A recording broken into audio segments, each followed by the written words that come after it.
Bonsoir, merci, merci Guillaume, merci pour ton invitation. Je dois vous dire que ça me fait un petit peu bizarre d'être ici devant vous à cette soirée, encore plus avec un micro à la main, devant un public d'investisseurs, d'entrepreneurs qui parlent MVP, IA, rentabilité, croissance, alors que c'est vrai que ma place peut-être serait plus évidente à Derna. Vous connaissez Derna ? C'est cette ville en Libye qui a été dévastée par la tempête Daniel le 11 septembre dernier, qui a fait près de 20 000 morts. Oui, cette ville, je la connais, parce que effectivement, ça fait 10 ans que je travaille dans l'humanitaire et j'ai couvert cette zone pendant un certain temps qui était déjà affaiblie par une guerre civile. Donc aujourd'hui, je suis senior UX Researcher chez Payfit et donc je vais vous raconter mon parcours et notamment cette expérience humanitaire et vous montrer en quoi mes compétences acquises sur le terrain peuvent s'appliquer à un autre domaine, et notamment aujourd'hui dans mon rôle d'UX Researcher.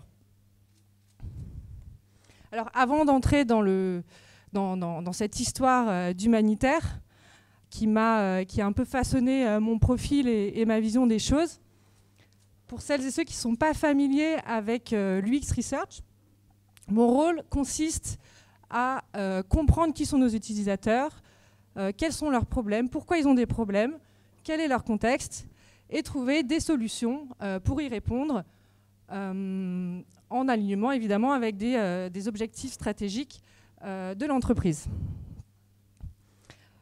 Donc mon rôle, en quelque sorte, je suis la voix des utilisateurs, la garante de la connaissance client. Et la user research permet de prendre des décisions éclairées, innovantes, d'améliorer l'expérience utilisateur, de la rendre plus fluide, agréable, etc. D'améliorer la satisfaction, de faciliter aussi la communication en interne pour qu'on puisse avoir une compréhension commune et partagée de qui sont nos utilisateurs, et donc de concevoir un meilleur produit et à long terme d'avoir un meilleur retour sur investissement. Et donc, du coup, en quoi mon expérience dans l'humanitaire m'a aidé même à jouer ce rôle en tant que UX Researcher. Donc là, je vais revenir dans mon passé humanitaire. J'étais spécialiste des situations de crise, de conflits armés, de guerre et de reconstruction. Et donc, je vivais dans des pays à risque, dans ces zones. Et je travaillais pour des organisations que vous connaissez peut-être, comme l'UNICEF, la Banque mondiale et d'autres ONG internationales.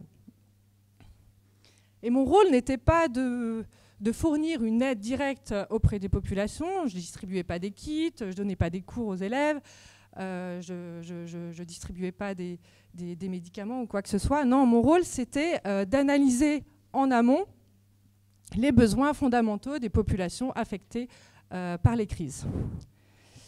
Et donc ensuite, j'informais les acteurs plus opérationnels sur le terrain, sur le type d'aide à apporter dans les domaines tels que l'accès à l'eau, l'habitation, l'éducation, la santé, etc. Donc des domaines assez fondamentaux. Et donc c'était une expérience passionnante qui nous habite vraiment jour et nuit, où on vit dans un monde parallèle, dans un monde où la survie des populations fait partie intégrante de notre quotidien. Et c'est vrai que c'est une expérience qui est assez intense psychologiquement. C'est un travail exigeant, mais qui est incroyablement gratifiant. Et puis, il y a 4 ans, ma vie a pris un tournant majeur. Rien de dramatique, au contraire, je suis tombée enceinte. Donc c'était plutôt positif, mais il a fallu que je quitte ces zones de conflit armés.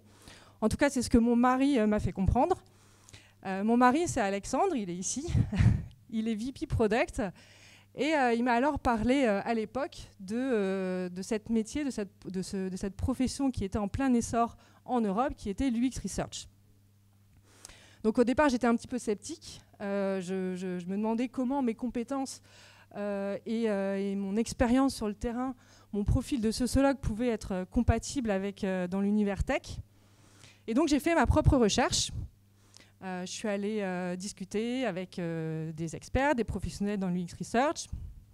D'ailleurs, c'était une communauté qui était extrêmement solidaire, donc ça m'a motivée. J'ai lu tout ce que je pouvais sur le sujet. Je me suis vraiment imprégnée du jargon, de l'univers tech. J'ai participé à des conférences, des forums. Enfin bon, bref, j'ai fait ma propre idée. Et c'est vrai que j'ai compris que mon profil de sociologue, mes expériences sur le terrain et aussi mon expertise technique, qualitative, quantitative, pouvaient vraiment être des atouts précieux. Et c'est vrai que rapidement, très rapidement, j'ai décroché mon premier job en tant que senior UX researcher chez Live Mentor. C'est une boîte dans l'EdTech que vous connaissez peut-être, qui aide les jeunes entrepreneurs à monter leur boîte. Les entrepreneurs qui débutent leur aventure. Et ensuite, j'ai rejoint Payfit il y a un peu plus d'1 an. Et donc, en fait, avec un petit peu de recul, ce que j'ai constaté, c'est qu'effectivement, il pouvait y avoir des ponts entre ces domaines. Et cette expérience de l'humanitaire m'a aidé aujourd'hui à faire mon métier du UX Researcher et à essayer de le faire bien. Et donc, je vais vous citer et élaborer 4 exemples. Le premier, d'abord, sont sur les méthodes d'enquête.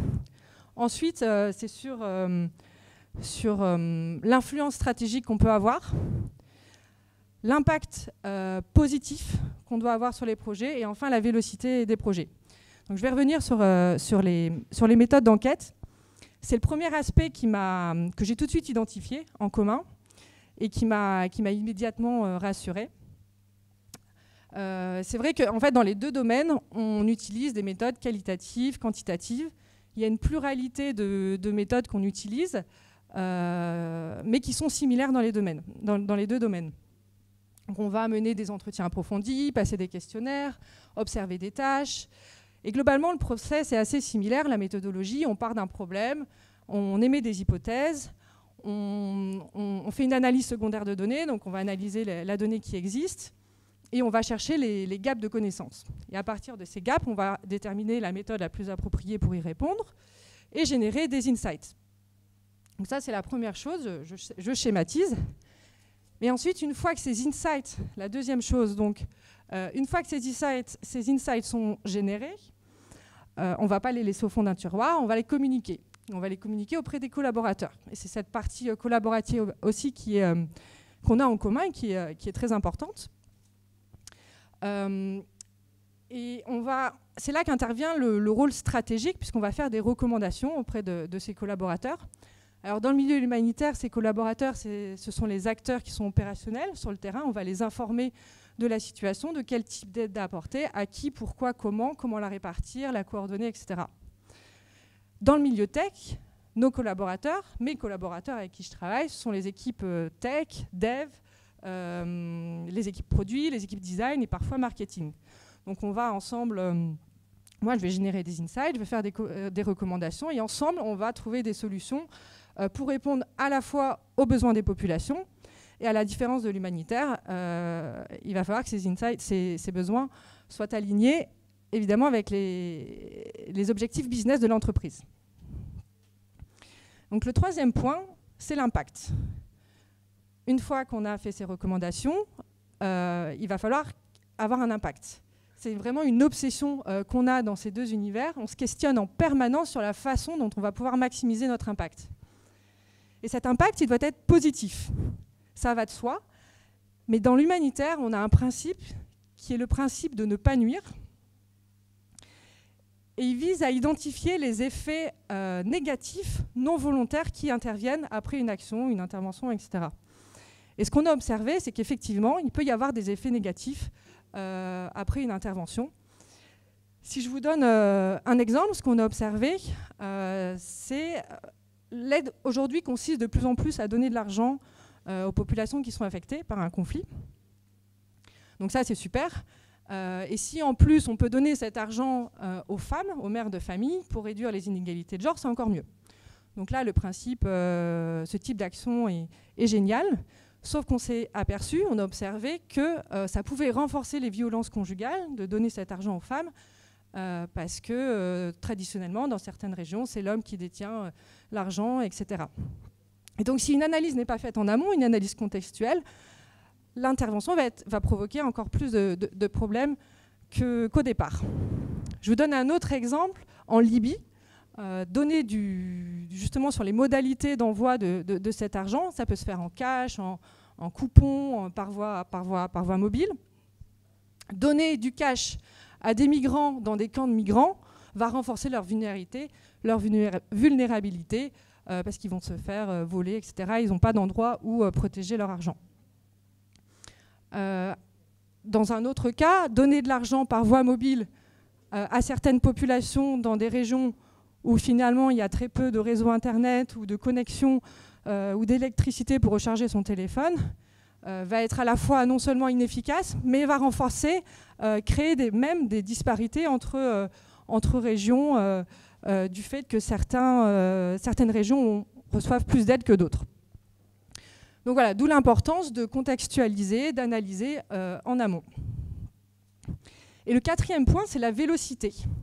Alors effectivement, avant de travailler dans l'humanitaire, j'ai fait un doctorat en sociologie. Et c'est un diplôme, une aventure même, qui est à double tranchant dans l'univers tech. Parce qu'à la fois, ça démontre une expertise technique, une rigueur scientifique, mais de l'autre, ça peut faire peur par rapport justement à l'approche lean, agile des projets tech et leur vélocité. Mais à nouveau, mon expérience dans l'humanitaire et surtout ma spécialisation dans les situations de crise m'a permis de m'adapter, d'adapter mes projets de recherche au contexte. Et vous imaginez bien que quand une crise arrive, un séisme, une attaque, peu importe, il faut immédiatement faire une analyse de la situation pour informer au mieux les acteurs sur le terrain de quel type d'aide apporter. Donc souvent, quand une attaque arrivait, j'avais maximum 1 semaine pour produire une analyse. Et ce qui est important, c'est effectivement de travailler vite, mais surtout d'adapter son projet de recherche, d'être capable de faire des compromis et de savoir qu'est-ce que ça va impliquer de faire ces compromis. Donc d'être capable de travailler sur des projets qui vont prendre un peu plus de temps parce que leur portée stratégique sera assez forte, mais aussi d'être capable de travailler vite parce que les ressources le demandent. Donc voilà, je vais conclure par 3 messages. Le premier, humaniser votre produit, c'est hyper important. Le second, faire une analyse en amont, et c'est pas un luxe. C'est important pour dérisquer votre prise de décision, pour prendre des décisions éclairées, pour éviter la survenue de problèmes non considérés, qui peuvent même être graves. Et le troisième point, c'est de réfléchir peut-être à la manière dont vos compétences, vos expériences passées peuvent s'appliquer aujourd'hui et enrichir votre carrière future. Et même considérer des profils variés qui viennent d'horizons différents, une diversité de profils, parce qu'ils peuvent avoir une valeur insoupçonnée pour vous accompagner dans votre aventure. Merci pour votre écoute.